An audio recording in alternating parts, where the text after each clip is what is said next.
জাতীয় দল হোক বা ঘরোয়া ক্রিকেট, মেহেদী হাসান মিরাজের ব্যাটিং পজিশন নিয়ে আলোচনা বেশ পুরনো।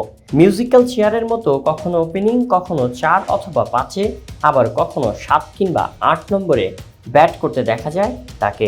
মিরাজ নিজেও এ নিয়ে বিরক্তি প্রকাশ করেছেন কয়েকবার।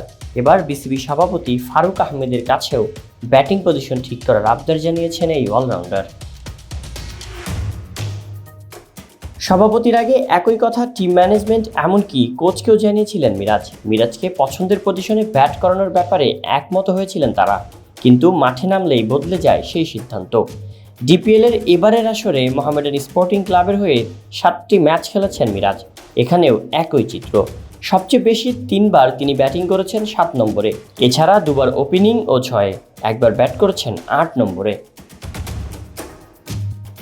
গতকাল সংবাদ মাধ্যমের মুখোমুখি হয়ে বিসিবি সভাপতি ফারুক আহমেদের কাছে নিজের ব্যাটিং পজিশন ঠিক করার আবদার জানিয়েছেন মিরাজ।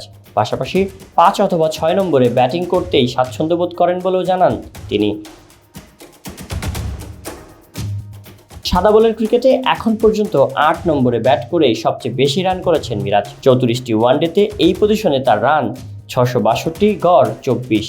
টেস্টেও 8 নম্বরে 35 ম্যাচে 1000-এর বেশি রান করেছেন তিনি। তবুও মিরাজের বিশ্বাস 5 অথবা 6-এ নিয়মিত ব্যাট করতে পারলে আরও কার্যকর ভূমিকা রাখতে পারবেন দলের জন্য। Sabbir Hossain Sayan, BD archive, desk report.